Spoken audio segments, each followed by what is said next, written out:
Não encontrei ninguém que tenha a beleza dela. Sonha de olho azul e o impasse é upa. Assalamualaikum warahmatullahi wabarakatuh.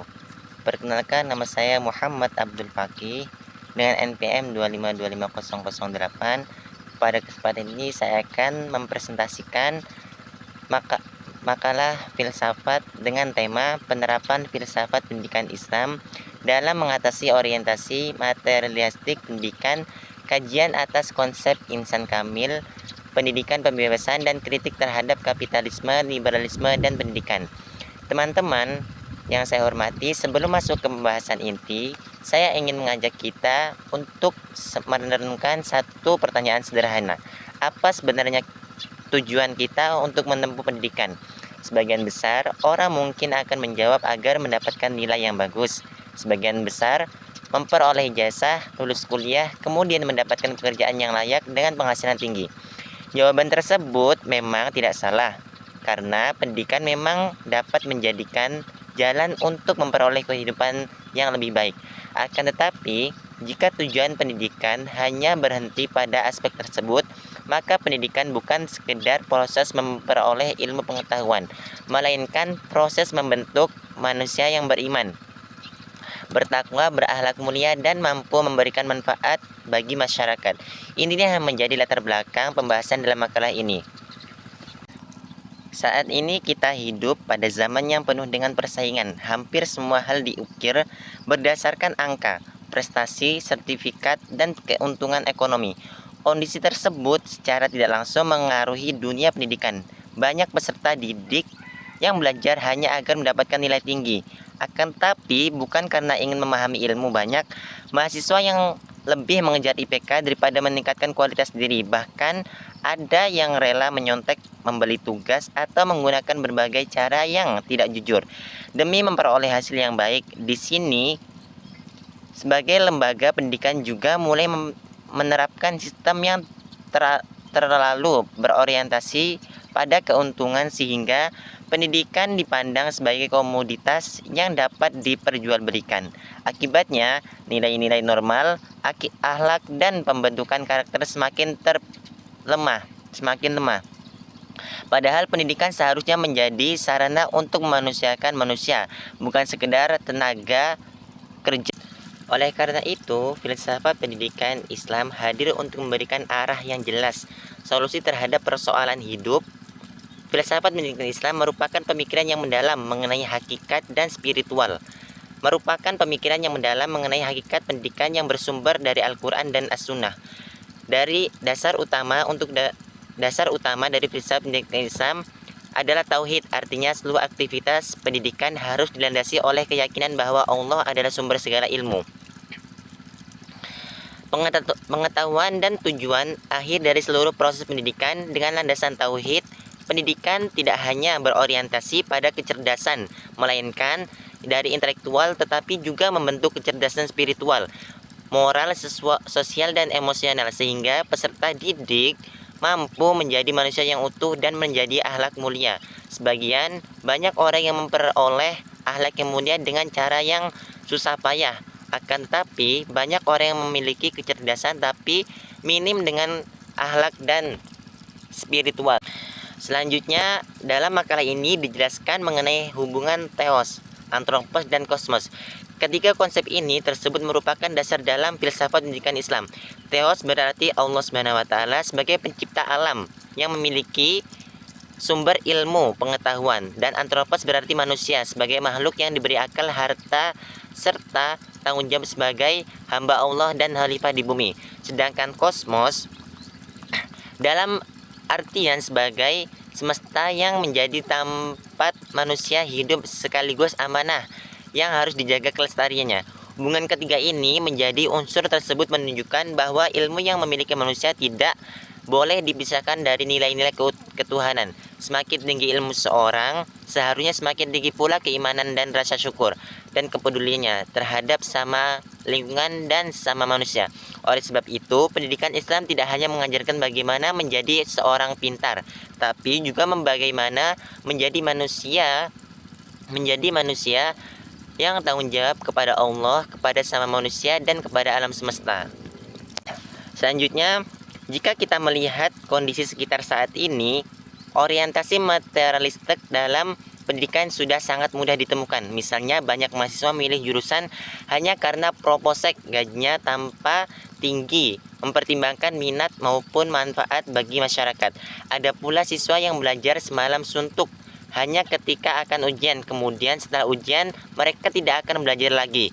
Manfaat bagi masyarakat, seluruh materi dilupakan. Fenomena ini adalah munculnya praktik jual beli tugas, skripsi hingga sertifikat. Bahkan dalam kehidupan kerja, seorang sering kali hanya dihargai berlandaskan jabatan, kekayaan, dan penghasilannya, bukan berdasarkan kejujuran, tanggung jawab, atau akhlaknya. Hal-hal tersebut menunjukkan bahwa ukuran keberhasilan telah bergeser dari kualitas moral dan menunjukkan keuntungan material. Inilah persoalan yang diristik dalam makalah ini. Untuk mengatasi masalah tersebut, konsep pertama yang ditawarkan adalah pendidikan pembebasan. Pendidikan pembebasan berarti pendidikan yang mampu membebaskan manusia dari kebodohan, ketidakadilan, penindasan, dan cara berpikir yang sempit. Dalam konsep ini, peserta didik tidak boleh hanya menjadi pendengar yang pasif, tapi harus dilatih untuk berdiskusi atau untuk bertanya jawab persoalan yang ada di masyarakat. Dalam perspektif Islam, pendidikan pembebasan tidak hanya membebaskan manusia dari penindasan sosial, tapi juga membebaskan manusia dari hawa nafsu, keserakahan, dan ketergantungan terhadap materi. Oleh karena itu, seorang pendidikan memiliki peran penting untuk membangun kesadaran peserta mendidik agar ilmu yang dipelajari dapat digunakan secara ilmiah dan memperbaiki kehidupan, bukan hanya untuk memperbaiki keuntungan pribadi. Sebagai contoh, ketika seorang guru membahas tentang kejujuran, guru tidak hanya menjelaskan definisinya, tetapi juga mempraktekkan apa yang akan disampaikan. Selain itu, guru juga harus mendefinisikan tetapi juga mengajak siswa berdiskusi mengapa korupsi masih terjadi di Indonesia, apa dampaknya bagi masyarakat, dan bagaimana ajaran Islam memberikan solusi terhadap persoalan tersebut. Dengan demikian, peserta didik tidak hanya mengetahui teori, tetapi juga mampu menghubungkan dengan kehidupan nyata. Contoh lain adalah ketika mahasiswa diberikan tugas penelitian tentang masalah sosial dan lingkungan sekitar, kemudian diminta memberikan solusi berlandaskan nilai-nilai Islam. Hal seperti ini akan melatih kemampuan berpikir secara kritis sekaligus membentuk rasa tanggung jawab sosial. Konsep kedua adalah insan ilmiah. Insan kamil berarti manusia yang sempurna atau paripurna. Kesempurnaan yang dimaksud bukan berarti tidak pernah melakukan kesalahan, melainkan mampu menyeimbangkan hubungan dengan Allah, hubungan dengan sama muslim, dan sama manusia. Selain itu, insan kamil memiliki ilmu yang luas, akhlak yang baik, ibadah yang benar, serta mampu memberikan manfaat bagi lingkungannya sekitar. Tujuan pendidikan Islam bukan hanya melahirkan dokter yang pintar, guru yang cerdas, atau pengusaha yang sukses, tapi juga melahirkan dokter yang jujur, guru yang ikhlas, dan penguasa yang amanah, serta pemimpin yang adil. Inilah perbedaan mendasar antara pendidikan Islam dengan pendidikan yang hanya berorientasi pada pencakapan akademik. Dalam kehidupan sehari-hari, insan kamil dapat diterapkan melalui hal-hal sederhana, misalnya berkata jujur, mahasiswa datang kuliah tepat waktu, menghormati dosen, dan menghormati orang tua.